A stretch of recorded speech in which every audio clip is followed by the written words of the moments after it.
صلاح الدین ایوبی نے اس تیر پر ذرا سی بھی پریشانی کا اظہار نہ کیا جو کسی نے اسے قتل کرنے کے لیے چلایا تھا۔ اپنے رفیق سالاروں کو اپنے خیمے میں بٹھائے ہوئے وہ بتا رہا تھا کہ جاسوسوں اور شب خون مارنے والے دستے کس حد تک نقصان کرتے ہیں۔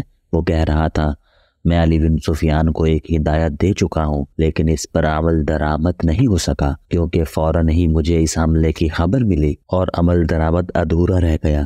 تم سب فوری طور پر یوں کرو کہ اپنے سپاہیوں اور ان کے عہدیداروں میں سے ایسے افراد منتخب کرو جو دماغی اور جسمانی لحاظ سے مضبوط اور صحت مند ہوں، باریک بین اور دور اندیش ہوں، فیصلے کی طاقت رکھنے والے ہوں، جانباز قسم کے آدمی چنو۔ میں نے علی کو ایسے آدمیوں کی جو صفات بتائی تھی وہ سب سن لو۔ ان میں اونٹ کی مانند زیادہ سے زیادہ دن بھوک اور پیاس برداشت کرنے کی قوت ہو، چیتے کی طرح جھپٹنا جانتے ہوں، عقاب کی طرح ان کی نظریں تیز ہوں، خرگوش اور ہرن کی طرح دوڑ سکتے ہوں، مسلح دشمن سے ہتھیار کے بغیر بھی لڑ سکیں، ان میں شراب اور کسی دوسری نشاور چیز کی عادت نہ ہو، کسی لالچ میں نہ آئیں، عورت کتنی ہی حسین مل جائے اور زر و جواہرات کے انبار ان کے قدموں میں لگا دیے جائیں، وہ نظر اپنے فرض پر رکھیں، اپنے دوستوں اور ان کے کمانداروں کو خاص طور پر ذہن نشین کرا دیں کہ عیسائی بڑی ہی خوبصورت اور جوان لڑکیوں کو جاسوسی کے لیے اور فوجوں میں بے اطمینانی پھیلانے کے لیے اور عسکریوں کو جذبے کے لحاظ سے بیکار کرنے کے لیے استعمال کر رہے ہیں۔ میں نے مسلمانوں میں یہ کمزوری دیکھی ہے کہ عورت کے آگے ہتھیار ڈال دیتے ہیں۔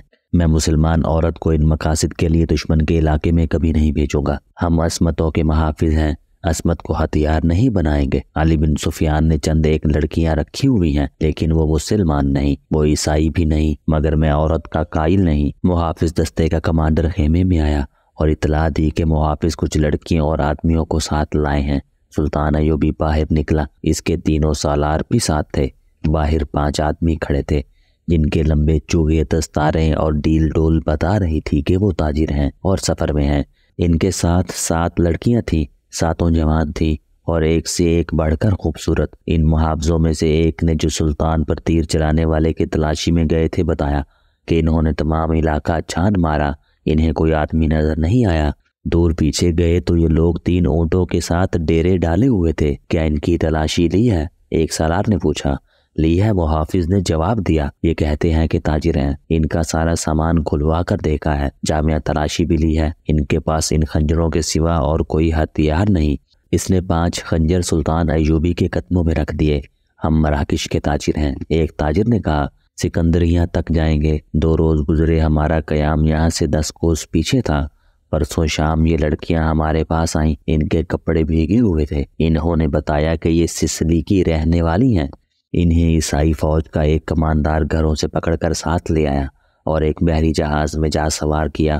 ان کے ماں باپ غریب ہیں۔ یہ کہتی ہیں کہ بے شمار جہاز اور کشتیاں چل پڑیں۔ لڑکیوں والے جہاز میں چند اور کماندار قسم کے آدمی تھے اور ان کی فوج بھی تھی۔ وہ سب ان لڑکیوں کے ساتھ شراب پی کر عیش و عشرت کرتے رہے۔ اس ساحل کے قریب آئے تو جہاز پر آگ کے گولے گرنے لگے۔ تمام لوگ جہازوں سے سمندر میں کودنے لگے۔ ان لڑکیوں کو انہوں نے ایک کشتی میں بٹھا کر جہاز سے سمندر میں اتار دیا۔ یہ بتاتی ہیں کہ انہیں کشتی چلانے نہیں آتی تھی۔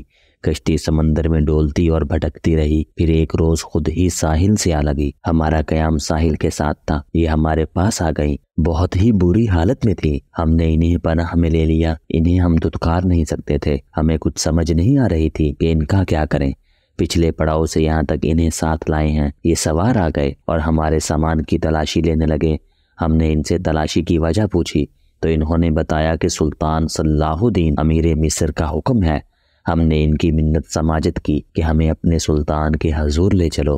ہم عرض کریں گے کہ ان لڑکیوں کو اپنی پناہ میں لے لیں، ہم سفر میں ہیں، انہیں کہاں کہاں لیے پھریں گے۔ لڑکیوں سے پوچھا تو وہ سسلی کی زبان بول رہی تھی، وہ ڈری ڈری سی لگتی تھی۔ ان میں سے 2-3 اکٹھی ہی بولنے لگی۔ صلاح الدین ایوبی نے تاجروں سے پوچھا کہ ان کی زبان کون سمجھتا ہے؟ ایک نے بتایا کہ صرف میں سمجھتا ہوں۔ یہ التجا کر رہی ہیں کہ سلطان انہیں پناہ میں لے لے۔ کہتی ہیں کہ ہم تاجروں کے قافلے کے ساتھ نہیں جائیں گی، کہیں ایسا نہ ہو کہ راستے میں ڈاکو ہمیں اٹھا کر لے جائیں۔ ادھر جنگ بھی ہو رہی ہے، ہر طرف عیسائیوں اور مسلمانوں کے سپاہی بھاگتے دوڑتے پھر رہے ہیں۔ ہمیں سپاہیوں سے بہت ڈر آتا ہے۔ ہمیں جب گھروں سے اٹھایا گیا تھا تو ہم سب کنواری تھیں۔ ان فوجیوں نے بحری جہاز میں ہمیں طوائفیں بنائے رکھا۔ ایک لڑکی نے کچھ کہا تو اس کی زبان جاننے والے تاجر نے سلطان ایوبی سے کہا، یہ کہتی ہیں کہ ہمیں مسلمانوں کے بادشاہ تک پہنچا دو، ہو سکتا ہے اس کے دل میں رحم آ جائے۔ ایک اور لڑکی بول پڑی، اس کی آواز نتھیائی ہوئی سی تھی۔ تاجر نے کہا، یہ کہتی ہیں کہ ہمیں عیسائی سپاہیوں کے حوالے نہ کیا جائے، میں مسلمان ہو جاؤں گی بشرطے کہ کوئی اچھی حیثیت والا مسلمان میرے ساتھ شادی کرے۔ 2-3 لڑکیاں پیچھے کھڑی منہ چھپانے کی کوشش کر رہی تھی، ان کے چہروں پر گھبراہٹ تھی، بات کرتے شرماتی یا ڈرتی تھی۔ صلاح الدین ایوبی نے تاجر سے کہا، انہیں کہو کہ یہ عیسائیوں کے پاس نہیں جانا چاہتی، ہم انہیں اسلام قبول کرنے پر مجبور نہیں کر سکتے۔ یہ لڑکی جو کہہ رہی ہے کہ مسلمان ہو جائے گی بشرطے کہ کوئی مسلمان اس کے ساتھ شادی کر لے، اسے کہو کہ میں اس کی پیشکش قبول نہیں کر سکتا کیونکہ یہ خوف اور مجبوری کے عالم میں اسلام قبول کرنا چاہتی ہے۔ انہیں بتاؤ کہ انہیں مجھ پر اعتماد ہے تو میں انہیں اسلام کی بیٹیوں کی طرح پناہ میں لیتا ہوں، اپنے دارالحکومت میں جا کر یہ انتظام کر دوں گا کہ انہیں عیسائی راہبوں یا کسی پادری کے پاس بھجوا دوں گا۔ پادری یروشلم میں ہوں گے۔ دوسری صورت یہ ہے کہ جب عیسائی قیدیوں کو آزاد کیا جائے گا تو میں کوشش کروں گا کہ ان کی شادیاں قابل اعتماد اور اچھی حیثیت کے قیدیوں کے ساتھ کر دوں۔ انہیں یہ بھی بتا دو کہ کسی مسلمان کو ان سے ملنے کی اجازت نہیں ہوگی اور نہ انہیں اجازت ہوگی کہ کسی مسلمان سے ملیں۔ ان کی ضروریات اور عزت کا خیال رکھا جائے گا۔ تاجر نے لڑکیوں کو ان کی زبان میں سلطان ایوبی کی ساری باتیں بتائیں تو ان کے چہروں پر رونق آ گئی، وہ ان شرطوں پر رضامند ہو گئی۔ تاجر شکریہ ادا کر کے چلے گئے۔ صلاح الدین ایوبی نے لڑکیوں کے لیے الگ خیمہ لگانے اور خیمے کے باہر ہر وقت ایک سنتری موجود رہنے کا حکم دیا۔ وہ خیمے کی جگہ بتانے ہی لگا تھا کہ 6 صلیبی قیدی سلطان ایوبی کے سامنے لائے گئے۔ وہ بہت ہی بری حالت میں تھے، ان کے کپڑے بھیگے ہوئے تھے، کپڑوں پر خون بھی تھا، ریت بھی تھی، ان کے چہرے لاشوں کی مانند تھے۔ ان کے متعلق بتایا گیا کہ 1.5-2 میل دور ساحل پر بے سود پڑے تھے، وہ ٹوٹی ہوئی کشتی پر تیر رہے تھے۔ ایک دن کشتی پانی بھر جانے سے ڈوب گئی، یہ سب تیر کر ساحل تک پہنچے۔ کشتی میں 22 آدمی سوار ہوئے تھے، صرف یہ 6 زندہ بچے، ان سے چلا نہیں جاتا تھا۔ یہ صلیبی لشکر کے سپاہی ہیں، یہ دھڑام سے بیٹھ گئے۔ ان میں سے ایک چہرے میرے سے لگتا تھا کہ معمولی سپاہی نہیں، وہ کرا رہا تھا۔ اس کے کپڑوں پر خون کا ایک دھبا بھی نہ تھا، مگر زخمیوں سے زیادہ تکلیف میں معلوم ہوتا تھا۔ اس نے 7 لڑکیوں کو غور سے دیکھا اور پھر کرانے لگا۔ یہ صلاح الدین ایوبی کا حکم تھا کہ ہر ایک قیدی اسے دکھایا جائے۔ کیونکہ قیدی ابھی تک سمندر سے بچ کر نکل رہے تھے، اس لیے ہر ایک قیدی سلطان ایوبی کے سامنے لایا جاتا تھا۔ اس نے ان قیدیوں کو بھی دکھایا، کسی سے کوئی بات نہ کی، البتہ اس قیدی کو جو سب سے زیادہ کرا رہا تھا اور جس کے جسم پر کوئی زخم نہ تھا، سلطان نے غور سے دیکھا اور آہستہ سے اپنے سالاروں سے کہا، علی بن سفیان ابھی تک نہیں آیا۔ ان تمام قیدیوں سے جو اب تک ہمارے پاس آ چکے ہیں بہت کچھ پوچھنا ہے، ان سے معلومات لینی ہے۔ اس نے اس قیدی کی طرف دیکھ کر کہا، یہ آدمی کماندار معلوم ہوتا ہے، اسے نظر میں رکھنا، اور جب علی بن سفیان آئے تو اسے کہنا کہ اس سے تفصیلی پوچھ گچھ کرے۔ معلوم ہوتا ہے کہ اسے اندر کی چوٹیں آئی ہیں، شاید پسلیاں ٹوٹی ہوئی ہیں۔ انہیں فوراً زخمی قیدیوں کے خیمے میں پہنچا دو، انہیں کھلاؤ پلاؤ اور ان کی مرہم پٹی کرو۔ قیدیوں کو اس طرف لے جایا گیا جس طرف زخمی قیدیوں کے خیمے تھے۔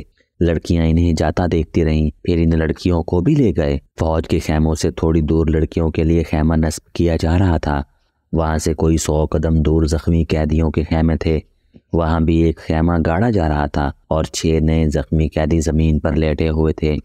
لڑکیاں ان کی طرف دیکھ رہی تھیں۔ دونوں خیمے کھڑے ہو گئے، لڑکیاں اپنے خیمے میں چلی گئیں اور زخمیوں کو ان کے اپنے خیمے میں لے گئے۔ ایک سنتری لڑکیوں کے خیمے کے باہر کھڑا ہو گیا، لڑکیوں کے لیے کھانا آ گیا جو انہوں نے کھا لیا۔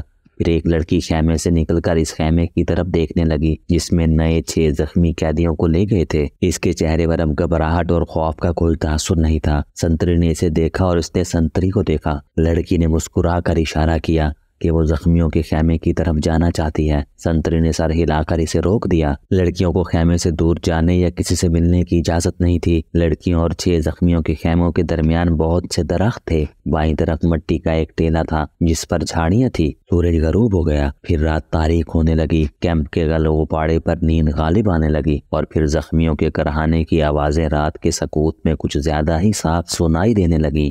دور پرے بحیرہ روم کا شور بھی دبی دبی مسلسل گونج کی طرح سنائی دے رہا تھا۔ صلاح الدین ایوبی کے اس جنگی کیمپ میں جاگنے والوں میں چند ایک سنتری تھے، یا وہ زخمی قیدی جنہیں زخم سونے نہیں دیتے تھے، یا صلاح الدین ایوبی کے خیمے کے اندر دن کا سما تھا۔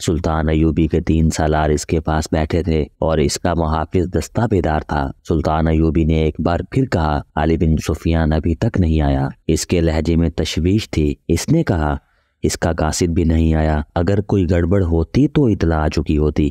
ایک سالار نے کہا، معلوم ہوتا ہے وہاں سب ٹھیک ہے، امید تو یہیں رکھنی چاہیے۔ صلاح الدین ایوبی نے کہا، لیکن 50,000 کے لشکر نے بغاوت کر دی تو سنبھالنا مشکل ہو جائے گا۔ وہاں ہماری نفری 1,500 سوار اور 2,700 پیادہ ہے۔ ان کے مقابلے میں سوڈانی بہتر اور تجربہ کار عسکری ہیں اور تعداد بہت زیادہ ہے۔ ناجی اور اس کے سازشی ٹولے کے خاتمے کے بعد بغاوت ممکن نظر نہیں آتی۔ ایک اور سالار نے کہا، قیادت کے بغیر سپاہی بغاوت نہیں کریں گے، پیش بندی ضروری ہے۔ صلاح الدین ایوبی نے کہا، لیکن علی آ جائے تو پتہ چلے گا کہ پیش بندی کس قسم کی جائے۔ صلیبیوں کے روکنے کے لیے تو سلطان ایوبی خود آیا تھا، لیکن دارالحکومت میں سوڈانی فوج کی بغاوت کا خطرہ تھا۔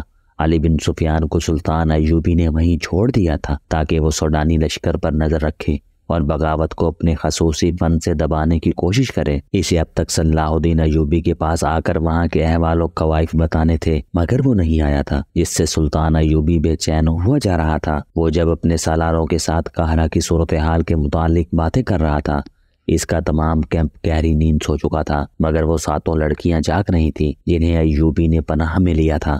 ایک بار سنتری نے خیمے کا پردہ اٹھا کر دیکھا، اندر دیا جل رہا تھا۔ پردہ ہٹتے ہی لڑکیاں خراٹے لینے لگی۔ سنتری نے دیکھا کہ وہ 7 کی 7 پوری ہیں اور سو رہی ہیں، تو اس نے پردہ گرا دیا اور خیمے کے ساتھ لگ کر بیٹھ گیا۔ خیمے کے پردے کے ساتھ جو لڑکی تھی، اس نے نیچے سے پردہ ذرا سا اوپر اٹھایا، پردہ آہستہ سے چھوڑ کر اس نے ساتھ والی کے کان میں کہا، بیٹھ گیا ہے۔ ساتھ والی نے اگلی لڑکی کے کان میں کہا، بیٹھ گیا ہے، اور اس طرح کانوں کان یہ اطلاع 7 لڑکیوں تک پہنچ گئی کہ سنتری بیٹھ گیا ہے۔ ایک لڑکی جو خیمے کے دوسرے دروازے کے ساتھ تھی، آہستہ سے اٹھ بیٹھی اور بستر سے نکل گئی۔ بستر زمین پر بچھے تھے، اس نے اوپر لینے والے کمبل اس طرح بستر پر ڈال دیے جیسے ان کے نیچے لڑکی لیٹی ہوئی ہو۔ وہ پاؤں سرکتی خیمے کے دروازے تک گئی، پردہ اٹھایا اور باہر نکل گئی۔ باقی 6 لڑکیوں نے آہستہ آہستہ خراٹے لینے شروع کر دیے۔ سنتری کو معلوم تھا کہ یہ سمندر سے بچ کر نکلی ہوئی پناہ گزین لڑکیاں ہیں، کوئی خطرناک قیدی تو نہیں۔ وہ بیٹھ کر اونگتا رہا۔ لڑکی دبے پاؤں ایسے رخ پر ٹیلے کی طرف چلتی گئی جس رخ سے اس کے اور سنتری کے درمیان خیمہ حائل رہا۔ ٹیلے کے پاس پہنچ کر اس نے اس خیمے کا رخ کر لیا جس میں 6 نئے قیدی رکھے گئے تھے۔ رات تاریک تھی، وہاں کچھ درخت تھے۔ سنتری اب ادھر دیکھتا بھی تو اسے لڑکی نظر نہیں آتی۔ لڑکی بیٹھ گئی اور پاؤں پر سرک کر آگے بڑھنے لگی۔ آگے ریت کی ڈھیریاں تھیں، وہ ان کی اونٹ میں سرکتی ہوئی خیمے کے قریب پہنچ گئی، مگر وہاں ایک سنتری ٹہل رہا تھا۔ لڑکی ایک ڈھیری کے پاس لیٹ گئی، سنتری اسے سیاہ سائے کی طرح نظر آ رہا تھا۔ لڑکی 2 سنتریوں کے درمیان تھی، ایک اس کے اپنے خیمے کا اور دوسرا زخمیوں کے خیمے کا۔ اسے ڈر یہ تھا کہ زخمیوں کا سنتری اس کی طرف آ گیا تو وہ پکڑی جائے گی۔ بہت دیر انتظار کے بعد سنتری دوسرے زخمیوں کی طرف چلا گیا۔ لڑکی ہاتھوں اور گھٹنوں کے بل چلتی خیمے تک پہنچ گئی اور پردہ اٹھا کر اندر چلی گئی۔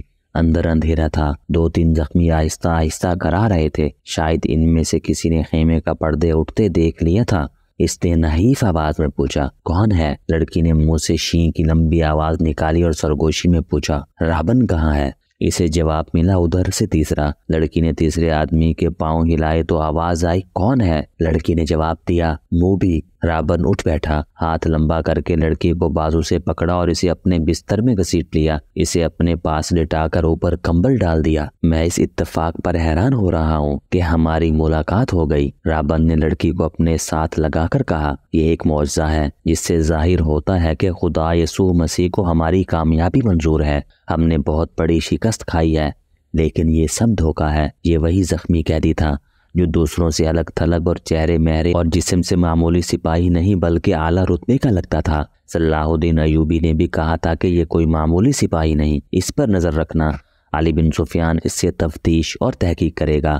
لڑکی نے اس سے پوچھا، کوئی ہڈی تو نہیں ٹوٹی؟ میں بالکل ٹھیک ہوں، رابن نے جواب دیا، خراش تک نہیں آئی۔ انہیں بتایا ہے کہ اندر کی چوٹیں ہیں اور سینے کے اندر شدید درد ہے، لیکن میں بالکل تندرست ہوں۔ پھر یہاں کیوں آ گئے ہو؟ میں نے بہت کوشش کی کہ مصر میں داخل ہو جاؤں اور سوڈانی لشکر تک پہنچ سکوں، لیکن ہر طرف اسلامی فوج پھیلی ہوئی ہے، کوئی راستہ نہیں ملا۔ ان 5 زخمیوں کو اکٹھا کیا اور ان کے ساتھ زخمی بن کر یہاں آ گیا۔ اب فرار کی کوشش کروں گا جو ابھی ممکن نظر نہیں آتی۔ اس نے ذرا غصے سے کہا، مجھے سوالوں کا جواب دو۔ ایوبی کو میں نے زندہ دیکھا ہے۔ کیوں؟ کیا تیر ختم ہو گئے تھے یا وہ حرام خور بزدل ہو گئے تھے؟ اور دوسرا سوال یہ ہے کہ تم ساتھ کی ساتھ لڑکیاں مسلمانوں کی قید میں کیوں آ گئیں؟ کیا وہ پانچوں مر گئے ہیں یا بھاگ گئے ہیں؟ وہ زندہ ہیں رابن۔ موبی نے کہا، تم کہتے ہو کہ خدا یسوع مسیح کو ہماری کامیابی منظور ہے، لیکن میں کہتی ہوں کہ ہمارا خدا ہمیں کسی گناہ کی سزا دے رہا ہے۔ صلاح الدین ایوبی اس لیے زندہ ہے کہ تیر اس کے پاؤں کے درمیان میں لگا تھا۔ کیا تیر کسی لڑکی نے چلایا تھا؟ رابر نے پوچھا۔ کرسٹوفر کہاں تھا؟ کرسٹوفر نے ہی چلایا تھا، لڑکی نے کہا۔ کیا کرسٹوفر کا تیر خطا گیا؟ رابن نے حیرت سے تڑپ کر پوچھا۔ وہ کرسٹوفر جس کی تیر اندازی نے شاہ اگسٹس کو حیران کر دیا اور اس کی ذاتی تلوار انعام ملی تھی، یہاں آ کر اس کا نشانہ اتنا چوک گیا کہ 6 فٹ لمبا اور 3 فٹ چوڑا صلاح الدین ایوبی اس کے تیر سے بچ گیا۔ بدبخت کے ہاتھ ڈر سے کانپ گئے ہوں گے، فاصلہ زیادہ تھا، موبی نے کہا۔ اور کرسٹوفر کہتا ہے کہ تیر کمان سے نکلنے ہی لگا تھا کہ کھلی ہوئی آنکھ میں مچھر پڑ گیا، اسی حالت میں اس کا تیر نکل گیا۔ پھر کیا ہوا؟ جو ہونا چاہیے تھا، موبی نے کہا۔ صلاح الدین ساحل پر گیا تھا تو اس کے ساتھ 3 کمانڈر تھے اور 4 محافظوں کا دستہ تھا، وہ ہر طرف پھیل گئے۔ یہ تو ہماری خوش قسمتی تھی کہ علاقہ چٹانی تھا، کرسٹوفر بچ کے نکل آیا اور پھر ہمیں اتنا وقت مل گیا کہ ترکش اور کمان ریت میں دبا کر اوپر اونٹ بٹھا دیا۔ سپاہی آ گئے تو کرسٹوفر نے انہیں بتایا کہ وہ 5 مراکش کے تاجر ہیں اور یہ لڑکیاں سمندر سے نکل کر ہماری پناہ میں آئی ہیں۔ مسلمان سپاہیوں نے ہمارے سامان کی تلاشی دی، انہیں تجارتی سامان کے سوا کچھ بھی نہ ملا۔ وہ ہم سب کو سلطان ایوبی کے پاس لے گئے۔ ہم نے یہ ظاہر کیا کہ ہم سسلی کی زبان کے سوا اور کوئی زبان نہیں جانتی۔ کرسٹوفر نے ایوبی سے کہا کہ وہ ہماری زبان جانتا ہے۔ ہم 7 لڑکیوں نے چہروں پر گھبراہٹ اور خوف پیدا کر دیا۔